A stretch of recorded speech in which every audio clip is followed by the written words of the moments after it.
punishinggrayraven has one of the most captivating and riveting soundtracks in all of video game history. I'm a drummer, and I hope you enjoy going on this journey through the PGR soundtrack with me. Today we're going to be taking a listen to Who I Used to Be. This is for the character Alpha. I assume it's like a theme song of sorts.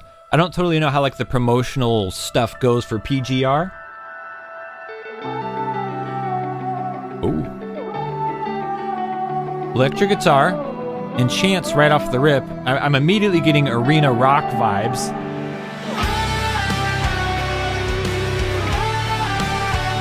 Yep. I was gonna say with PGR you never really know based on the intro, but yeah, arena rock right down the line.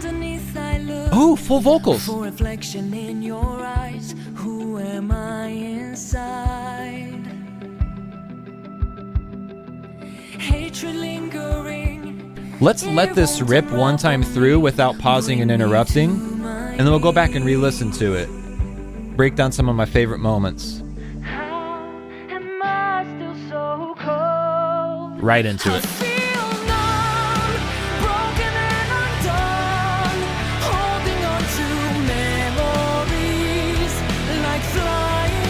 Drum fill? Ah, not quite.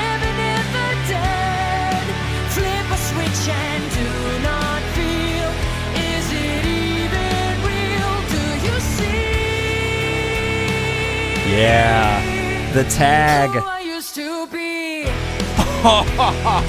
So far from me, like a distant memory. All right.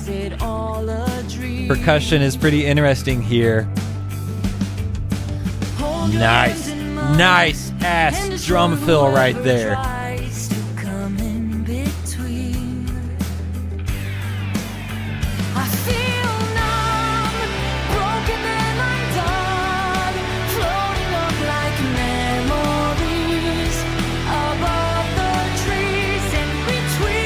Yes!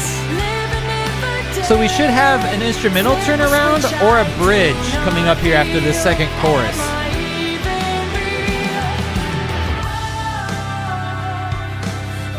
Instrumental turnaround. And I'd be willing to bet that this leads into a bridge. I'm going to predict the fact out of this, right? Instrumental turnaround. This is going to lead into a bridge, right? The bridge is going to follow the same musical progression as this instrumental turnaround, but with more dynamic. They're going to lift it up. And then I'm going to call a full drop off at the end of the bridge, right into the final chorus. And it's going to go hard as hell. All right. That's my prediction. Let's see. I know I'm not supposed to pause it this first playthrough, but we got to. Bridge.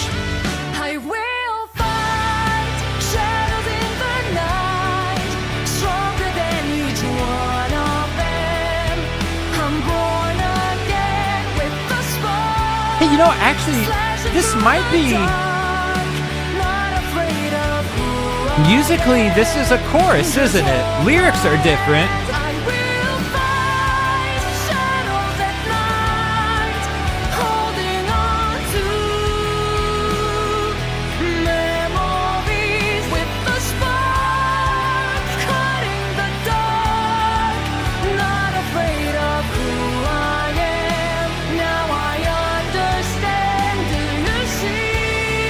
Yeah. Yeah. Okay, alright, my prediction was off. With the PGR soundtrack, you never really know. That's part of why I enjoy, if you've watched my other PGR videos, I make an active effort to try and predict what's coming in the song. Because sometimes it's right on the money. You know, there's the kind of like a typical or a standard format for songs. And so when I hear arena rock, I'm thinking more of like a typical, usual pop song setup. Verse 1 starts out soft. Then they go into the chorus. Then verse 2 comes in a little bit heavier than verse 1. Usually you're going to add in some extra percussion, which is exactly what they do in the song, and we're going to talk about that here like right now. And then after verse 2, you go back into a chorus. Usually you have an instrumental turnaround or a bridge, oftentimes both, which they did have in this song. But it feels like that bridge served more as like, I guess we shouldn't say it had both. They definitely had an instrumental turnaround, but I don't think there was really a proper bridge. They just circled back into the chorus and did like a big final third chorus. And this is actually, it's not what I expected, but it is pretty common for like arena worship music in churches, particularly here in America, they follow that same structure in the composition often, especially to keep it like you got to have that earworm. You got to have something that creates like a vibe and a mood when doing that kind of music. And they kind of follow the same suite here. Now, what we're talking about with the first one being really soft and gentle, very airy and atmospheric, right into a nice loud chorus with a little, you know, like a pre-chorus building up to it. Then when they circle back down into this instrumental tag, second verse, right? Like a distant memory. And this verse is really cool for a lot of different reasons. A, this drum fill. That's not a hard drum fill, but like playing drums doesn't have to be. In fact, usually for a studio recording, drums should not be the primary focus outside of select few moments. And even when you're doing a drum fill, you want to play to the song. So like that's not a super hard drum fill, but it just fits the song so well. You just kind of like, oh yeah, that was nice. That was nice. So if you listen to the guitar right here, 1, 2,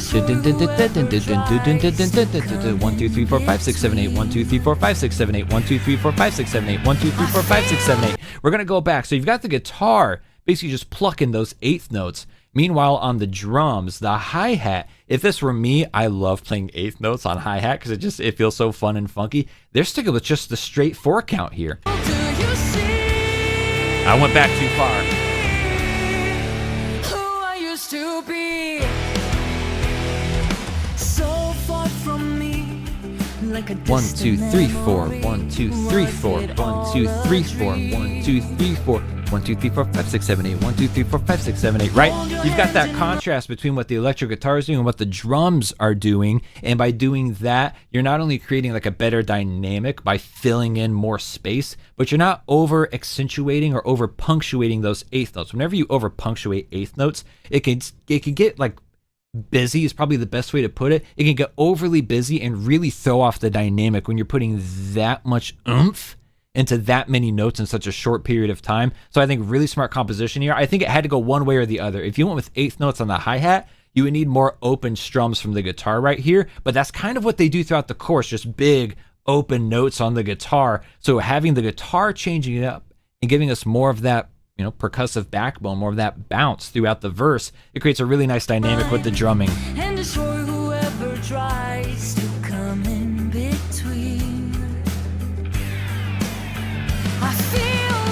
I didn't even notice the electric guitar slide, right? So right here, guitar, 1, 2, 3, 4, 1, 2, 3, 4. Da, na, na, na, na, na, na. But what you'll notice is there's nothing playing those eighth notes. And the reason being, like we said, eighth notes, you're squeezing in a lot of notes into a small measure of space within the composition. So on the verse, it worked well to have the eighth notes in there to create a nice change up, a nice mix up.